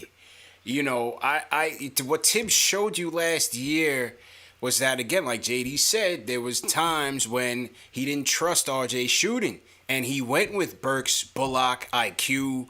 You know, he went with those guys because he wanted more shooting, right? And what they asked him in the post game press conference, they're like, Tibbs, what happened to RJ? And he would say stuff like, well, we were searching. In other words, we were looking for more consistent shooting at that time. So who closes? You know, how do you factor in IQ, Derrick Rose, Kemba, Fournier, RJ, Burks? You got 6 guys right there that could legitimately vie to be out there with Julius, Mitch, and you know, you could mix it around. So it's gonna be very interesting, man. It's gonna be very interesting to see where he goes. You mentioned 6 guys that can score, but 6 guys that are known in certain points of their careers to have hit clutch shots. So they all have that ability as well. It's just not only scoring options, it's players that can produce in the fourth quarter. So, you know, I don't know if he does it based on combinations or he may just do it based on how the game is going. Yeah, I agree, man. Let me get to some more super chats, and then Davis hit me up on the on Google. So let me see what David's saying. Ari sent a super chat, says, we agree, no more Frank talk. Please stop with Frank. That wasn't me, man. That was a caller that brought it up, man. So I'm just, you know, get rid of him like Phil Jackson. Let it all go away. That's a fact. Dave, what are you saying here? OG Dan on the phones. Okay, let me get to OG Dan. Puma, how you doing on time, man? We got about maybe like 10 more minutes. I got about 5 more minutes. Okay, all right, no doubt. All right, so let's go to OG Dan from Long Island. Dan, how you feeling, man? Yo, what's good? What's going on, fellas? How you doing, bro? Enjoying the show tonight. Yes, sir. Yo, look, man, Sunday night Knicks in August, man. Ain't Sunday no night than Knicks that, in August, Dan. We got 1,000 people in here. Let's go. Just getting bigger and bigger. Real quick, 2 things. First of all, listen, CP, I know I joke around about him. I know you have a good professional issue with him, but I feel bad for Max Kellerman if what they're saying is true. You know, unless he's moving on to something better. You know, you don't want nothing bad in nobody's career. I mean, I know I joke around with him on his Knicks hate or whatever, but I don't know if he's listening or his producers to your show, but whatever. I wish him good luck or whatever happens to him. And then the other thing I had for you fellas is this. You know, you talk about the schedule or whatever. Can the networks flex out of those games? I see they have a lot of national games this year, right? Yeah. So can the networks flex out of those games if the Knicks aren't doing well, or do the Knicks have to be on those nationally televised games? I mean, obviously Christmas Day they have to be, but the only reason I ask that is because, you know, I was disappointed with the national coverage. Whenever they had a national game, particularly late in the year, even Doris Burke, they didn't know the team very well. You would hope, though, with more national games, the national media will know our team better. They don't do their because homework, it's very man. difficult to listen when I know the team better than they do. It's tough to listen to the game. So it's true. Anyway, I want to know what you guys thought about that. I think the flex is certainly possible. I think there has been situations, maybe even last year, or the year before that, JD, right, where we got flexed out of a national TV game. And then you also have the possibility that MSG could also be simulcast in the game as well. We don't know. Yeah, especially like NBA TV games. I'm definitely hoping my man Walt Clyde is on live NBA TV. Live and direct, yeah. So I know that ESPN has more of the ability. I think TNT, it is what it is. And I know that early on, no matter how the team is early on part of the season, they go through it. Towards the second half, latter end, I know ESPN has that ability to switch up the game. They usually don't unless it's like, you know, it's like the team is really bad and then you have a really good matchup that's slated that time. Right. Unless it's like something like that, they usually stick through it. And as long as we got our man Mike Breen still in the mix, you know what I'm saying? Yeah. When he's doing our ESPN, ABC games, we should be good as long as we got Mike Breen still out there on the national stage, you know? That's a fact, man. That is a fact. Puma, man. Listen, man. Definitely appreciate you coming on. I appreciate you guys having me. Shout out to the whole Knick Nation, Knick Fans TV. Big shout out to my girls, Knicks Omni fans. I got to make sure I shout them out. Shout out to my girls, man. Those are my homies, you know, man. And just shout out to everybody. This is going to be a good season. Yeah, man. God damn it, JD, you sold me. 51. You sold me, JD. I'm with you. Yes, sir. I'm with you. Let's get it. Let's Puma, go. let the people in the chat know where they can find you and what you're working on, man. Let them know about give them some background. Puma 213 on all social media platforms, Instagram, all that. Black Ink Crew is coming back in October-ish. Season 10. You know what I mean? Yeah. Season 9B. 9-ish. Right. You know what I mean? Gotcha. Yeah. So, you know what I mean? That's possible. Shout out to my people out in Georgia, Chase Village. They got working on an art village out there. Art to Ink Studios in Harlem, 135th and 7th. And all the Black Inks all across America. You know what I'm saying? We're everywhere. So, you know what I mean? Shout out to the whole family, the whole team. Absolutely, hey, you know, man. Nick Nation, we here. You know what I mean? We here, man. We here. We know what we talk Knicks on this show. Next episode, we got to talk boss talk, man, because you're doing a lot of big things in the community on the entrepreneurship wave, and we definitely have to have a whole show dedicated to that, man. I appreciate that, man. You know what I mean? Trying to make it happen for the youth, them. You know what I'm talking about? Of course. You done know, man, and appreciate the time as usual, bro. Yes, thank you, guys. Thank you, JD. Love JD. CP, you already know, man. KnicksFanTV. We outside. Let's go. Shout out to Puma from Black Ink Crew. Salute to everybody in the chat. Once again, hit that thumbs up button for you boys. We are here discussing the schedule and some Knicks off-season talk as well, man. CP, JD in the building here. Wrapping up fairly soon. We're going to get to our winner of the RJ 40K giveaway. So make sure you guys stay tuned for that. We got a couple more calls we're going to take. Let me just rearrange the screens here, and we will get to the program. JD, man, you know, not even basketball related, but did you even catch the Giants and Browns today, bro? Yeah, I saw some of it. You know, they, backup offensive line played decently. The starters didn't play. So I'm pretty sure that's something that you're interested in. Yeah, it's like they switched the rules up now, which I'm all for player safety, don't get me wrong, but it's like I haven't really been able to really get into the season because it's like what I'm used to with the preseason games is, okay, first game, the starters go first series. Then you get to see, your draft picks. Then the next in line, then the next in line. So you get to see, like, okay, who has an outside shot, who's going to have some direct playing time. But now it's like they just mix in everybody on the second and third string. So it's kind of hard to see, like, who's going to get a legit shot to make it if you haven't been going through college football, and the draft all the way through. It's kind of difficult. And I think a lot of it also is this is the first year that the NFL is going to a 17-game schedule. Mm-hmm. So now, coaches in these preseason, they're kind of mixing their game plans and looking at how that plays because, player safety continues to be a big emphasis.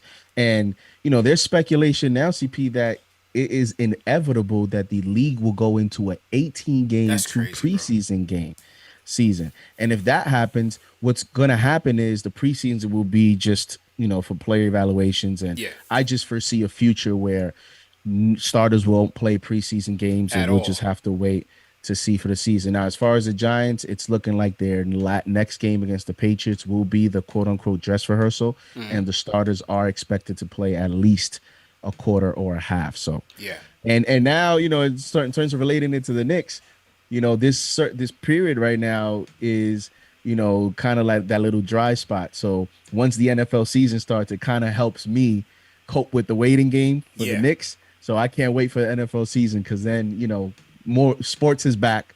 We got NFL and then we got Knicks thereafter. 100%, man. 100%. So definitely looking forward to it because my guy Danny Dimes needs work. I'm not giving him the Danny Dimes nickname. Forget that. He needs work. But that back to basketball. That's what I'm saying, JD. That's what I'm looking every game like, all right, let me see what he's doing. And I don't even get a chance to see him. Like, is he Aaron Rodgers or something? He needs to be out there with all these guys working for a spot, man. We need to know, is the franchise here or is he just like a game manager type of guy? What is his situation? I don't know. We're going to find out. We're going to find out. You seen Kyle Lauletta out there with the... Remember Kyle Lauletta? Davis Webb. Oh man. Davis Webb, like all these guys somehow we're gonna be, we're gonna be these Russell Wilson because now everybody wants to get the next Brady, the next Russell Wilson, the next quarterback that's in the middle rounds. Kyle Lauletta, bro. Can't make it up, man. Can't make it up. And the Giants got the Chicago Bears first round pick next year. So for those that don't believe in Danny Dimes, Chicago Bears have a bad season.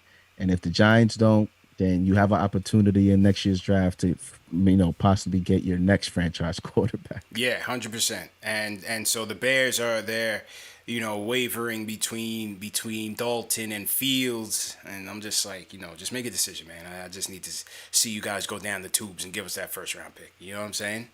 It's gonna be exciting in New Nasty. York. All of New York, all of New York, CP. I mean, you and I are Giants fans. Yeah. The Jets, they got a quarterback, and he's played well. I He heard. had a I heard good Wilson's year looking last all right. preseason. Yeah. So you talk about Jets, you talk about Giants, you talk about Rangers, you talk about Knicks. New York is going to be on fire this year.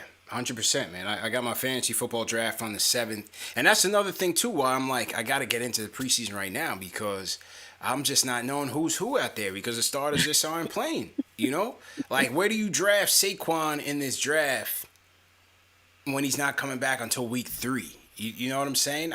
So a lot of times I don't even pick Giants in fantasy football, bro, because the offense is just. And no, you know what? Slayton. I had Slayton last year, and he was okay.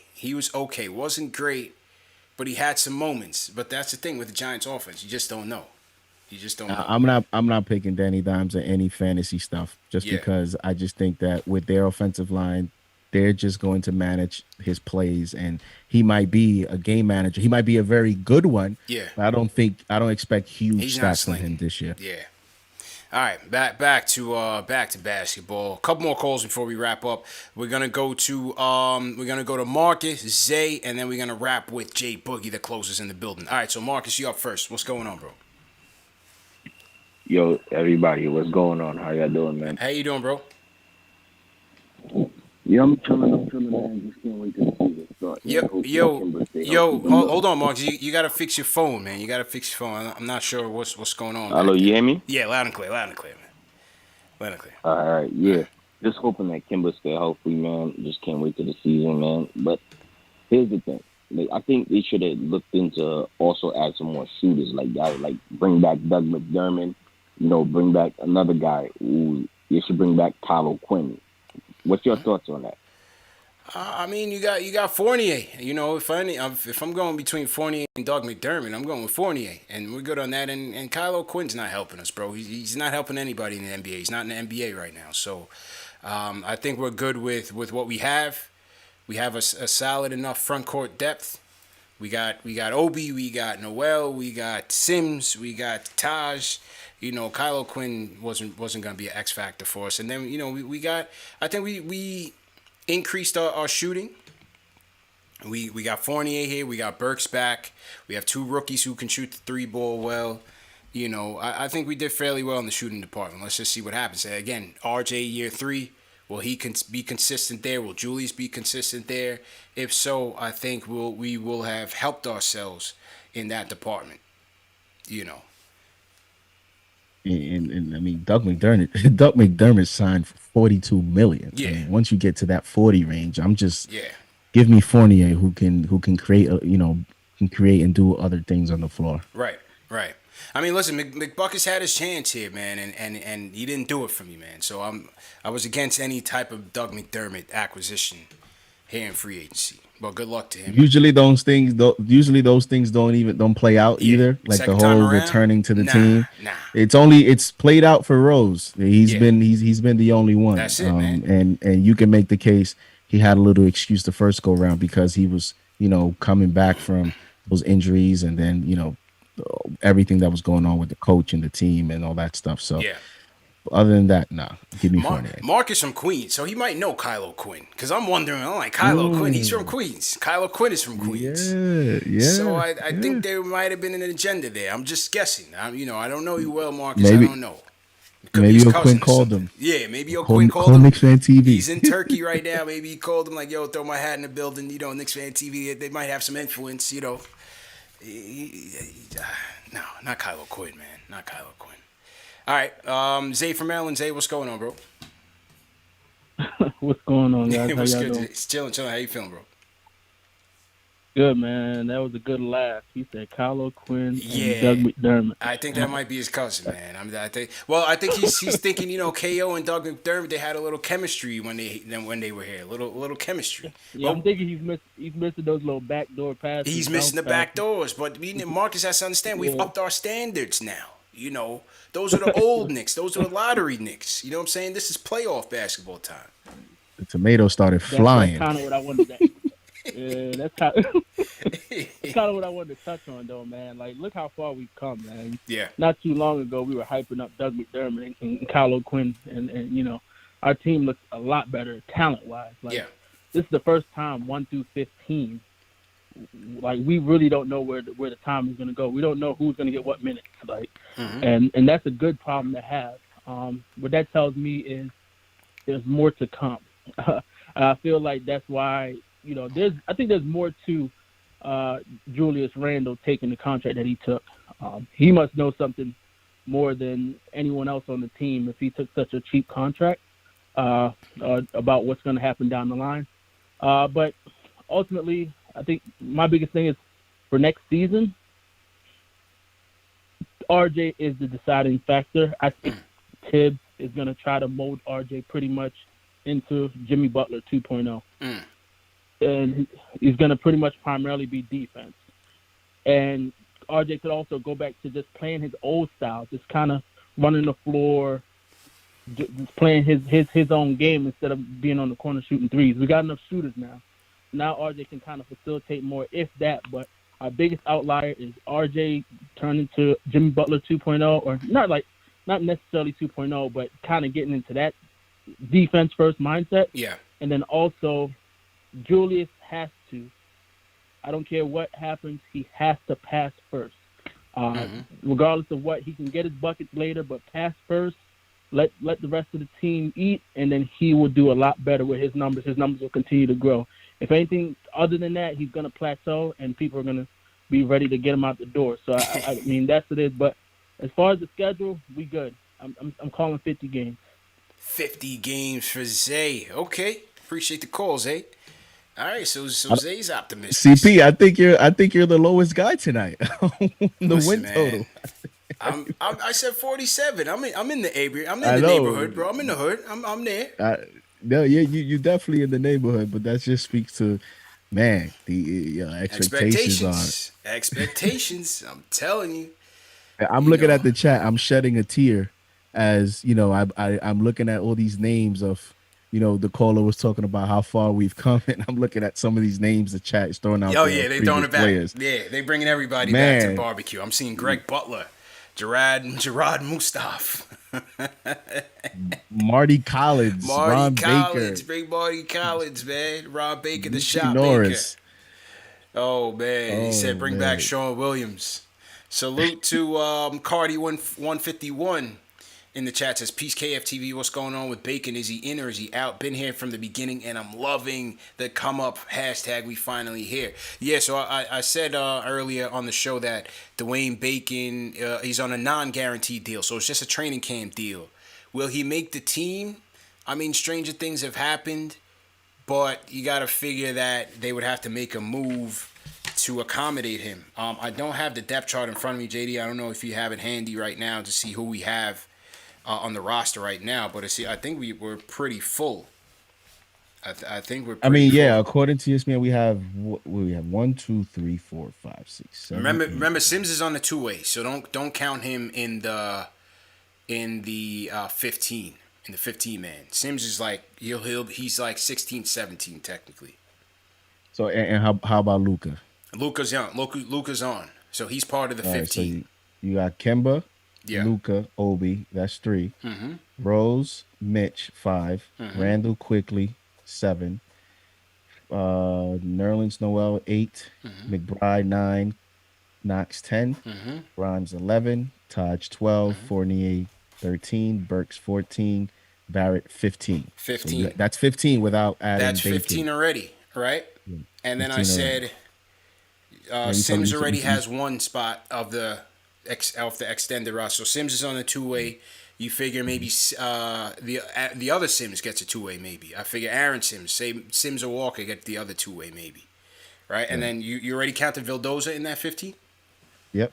Right, so Bacon is on the training camp roster, so he's 18. Rokas didn't sign a deal. He's stashed in Spain. They have his draft rights.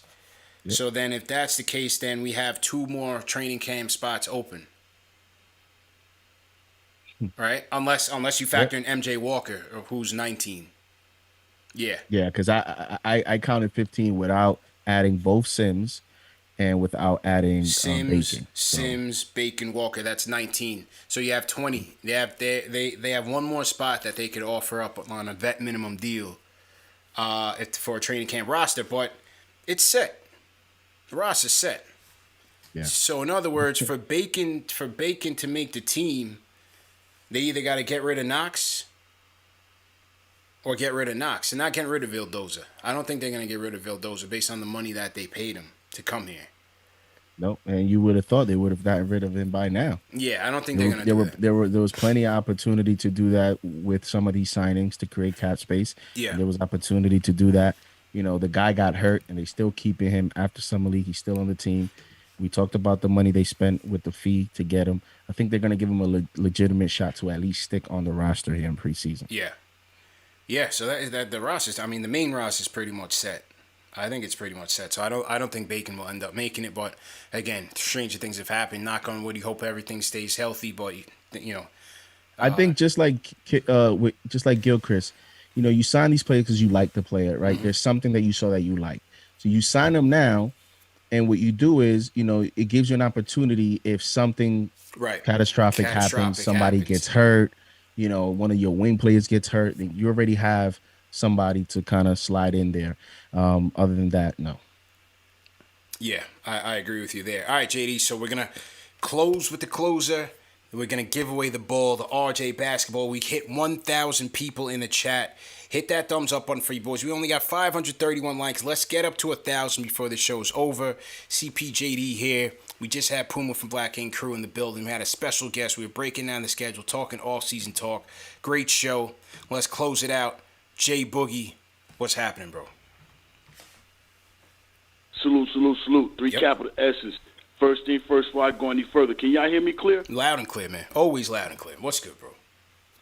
Okay, I decided, call in on the house phone, you know what I'm saying, because I'm watching out for my sister on the other phone. I'm getting ready to ride up top and take care of my sister and lay her to rest Tuesday, so I'm on my way. I'll be giving you a call tomorrow. No problem. But shout out to everybody in the chat, man. Keep doing what you're doing, man. Love and appreciate every effort, every thought, every ear, every finger that type. Everything about y'all, man. Y'all are the ones that make up the podcasters, that make up the Knicks fans, and make up the rosters and everything. It's everybody that's in the chat, man. We love and appreciate you all. You know what I'm saying? Go left real quick. If you fantasy, you got a good looking book of the day. You can draft Barkley somewhere between 3 and 5 because you should be handcuffing Barkley. Yeah. Now you know you got a handcuff. That's the thing with me, J Boogie, man. Out. That's the thing with me in fantasy. I'm never good at handcuffing the backups with the starters, man. I never get a chance to do that in fantasy, man. That's been my one weakness in fantasy football. My one weakness. Don't worry about it. Yeah. I'm a phone call away. I am a fantasy monster. Let's go. Let's go. Yo, when is your draft, bro? I forgot. When is your draft, man? Don't let me miss that, bro, please. Oh, that's already gone. Everybody don't fill that up. It's over with. It's gone. Yo, J Boogie, my fault, man. You should have reminded me, bro. My fault, man. Man, don't even worry about it, man. But what I want to say real quick, it's almost time. And when I say it's almost time, all that off work you putting in, you trying to get your game up, work on this, work on that, you know what I'm saying, develop your game, it's almost time to show and prove that. It's almost time for you to get in the camp and show that off, you know what I'm saying? Mm-hmm. Because really right here what we got guys that's trying to take people's jobs, and we got guys that's trying to keep their jobs. I love the competition that Leon Rose has put inside our 90 That's seconds. The thing we got, man. Y'all talking about you want to know we got 15, 16, 17. When was the last time we could say we had an 18, you know what I'm saying? Yeah. Half a 36, you know what I'm saying? Half a 72. Those are numbers that, you know what I'm saying, that accumulate and look good for what we got going on. I love the competition. Get in the gym. Get ready. Yeah, shirts and skins. You ain't got no jersey yet, so you in skins.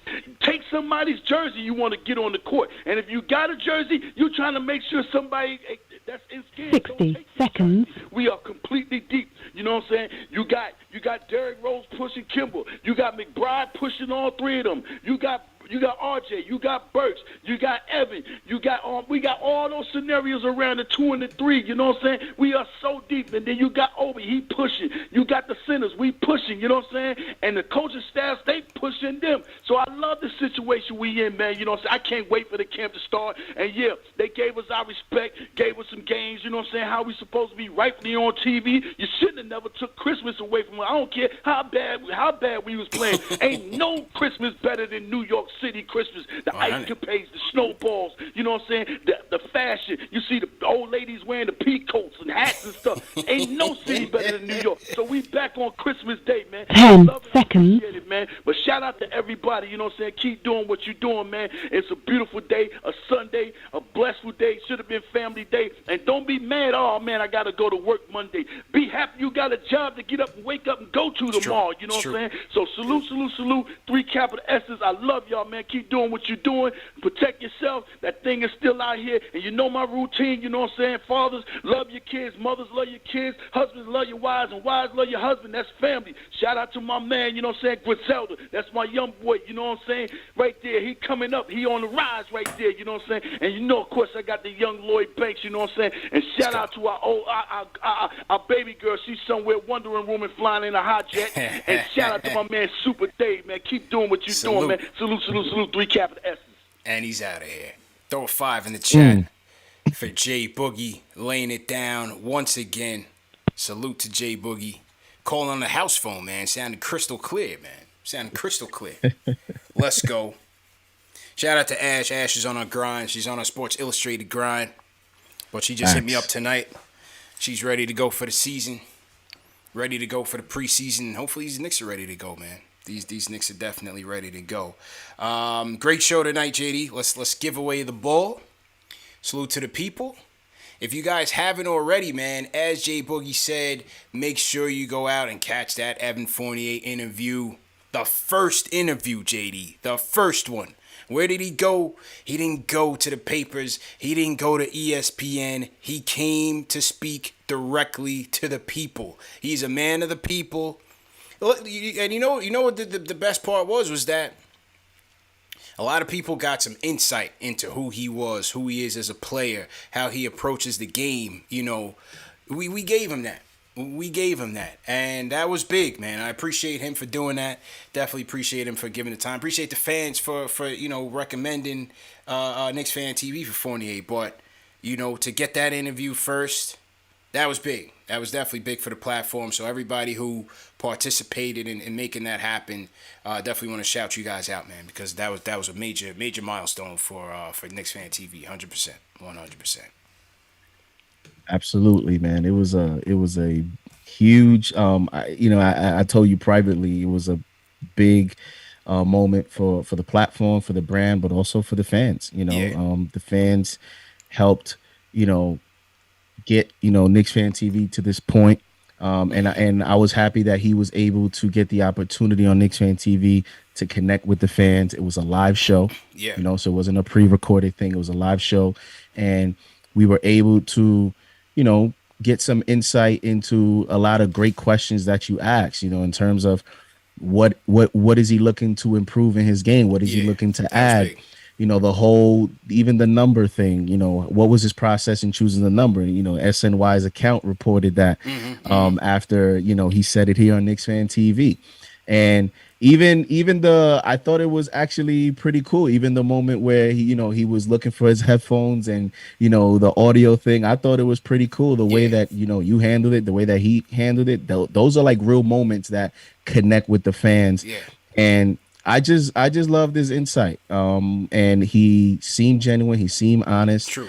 And, shout out to you, CP, man. You provided this platform, and I'm just happy that, you were able to get that opportunity, and it was well deserved. Appreciate it, man. Appreciate it. And like I said, man, it's the fans that brought it together. So as expected, we gave the fans opportunity to talk to them themselves. And you're not getting that nowhere else, man. You're not getting that on ESPN. You're not getting that on these other stations. Not to knock them, they do their own thing, but this is a different age. This is a different time. And we should be able to put together a forum that's respectful and that's, brings fans together that have knowledge and sense, and that's all fans, man. We are analytically driven, and we come to the table and represent ourselves well, represent the fan base well. And for teams to not take the opportunity to do that, teams do it, but they do it for the people that pay money. They do it for the season ticket holders, right?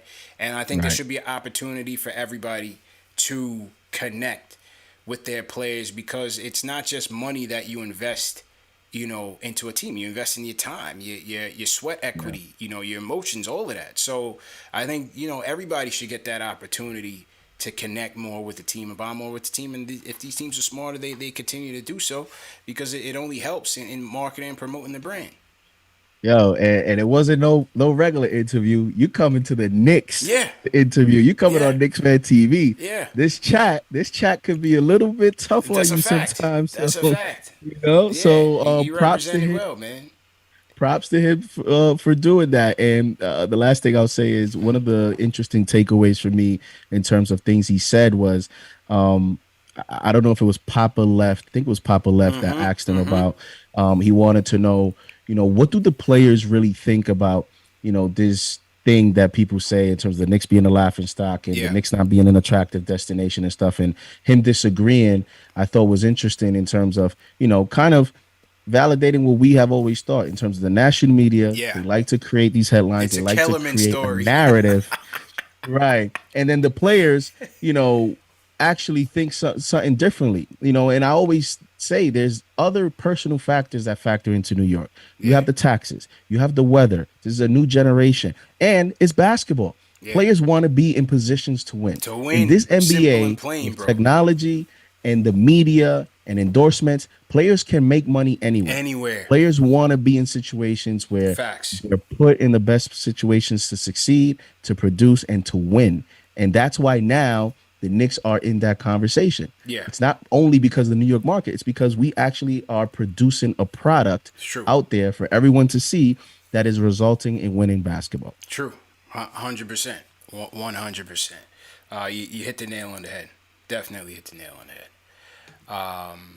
Well said, man. Let's give away this basketball, wrap up the night. So to everybody in the chat once again, let's do the damn thing. So real quick, let me hit my contest music here. Okay. JD, did you sign up for the giveaway?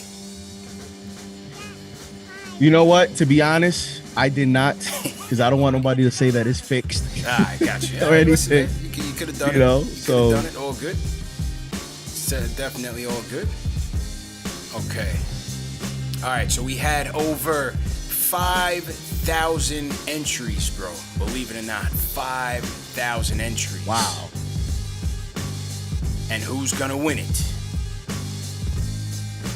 The winner is, and I can't show it like I usually show with the other giveaways, because this has like people's email addresses, so I gotta be cognizant of privacy and things like that. So I can't show it. But there's no foot tricks here, people. There are no tricks. The winner of the RJ basketball. Now this is gonna be crazy because you only put one name. It's kind of like Prince, but I'm not gonna put his email out there. We're just gonna reach out to him separately. So his name is Michael. Congrats to Michael. And if you think that's you, my apologies in advance, because there's only one person that we're gonna reach out to by this email that I can't give out. And he left his first name Michael. You have 100 Michaels here. Yeah, we probably got 1,000 Michaels in here, man. So, you know what we're gonna have to do for future giveaways? We're gonna have to make the last name mandatory, because this could be anybody. But Michael is the winner. He has an email address that we're gonna reach out to, and he's gonna have a couple days to claim it. If he doesn't claim it, we'll go to the next person. That's really as much information as I can get. Because I can't give out the person's email address. So you already got a few Michaels in the chat. Yeah. Apologies in advance. Dave will reach out to Mike. And it had to be like the most common name in the history of mankind, right? Right. You know what I'm saying? It had to be the most common name in the history of mankind, but that's the name that came out the hat. And I have an email. Hopefully it ain't Jordan trolling us. Yeah, hopefully it ain't Jordan. And yeah, that's the story, man. JD, go ahead and sign out, man. Great show, and it's always fun to be a part of these moments. When we have these engagements with the fans tonight, giving away the RJ basketball. So KnicksFanTV, every show continues to elevate and elevate. Yes, sir. And thank you for having me. And on Twitter, if you guys would like to follow me, is JD Sports Talk NY, and on YouTube is JD Sports Talk. Pretty simple. And let's get ready for the next phase in the offseason. Let's do it, man. Let's do it. And once again, so to everybody in the chat, hit that thumbs up button for you boys. Remember, the show's presented by Manscaped. Go to manscaped.com, enter promo code Knicks for 20% off plus free shipping. Fellas, go out there and support the channel. Go get the Lawnmower 4.0 and their gift packages. Get 20% off plus free shipping with promo code Knicks. Also, remember that the show is available in audio podcast format, Spotify, Apple Podcasts, Google Podcasts, all the major platforms. So if you miss it in video, you can always catch it in audio, including the Evan Fournier interview, Spike Lee, the Kemba Walker fan reactions. We did over 1 million views in the last month. 1 million views in the last month alone.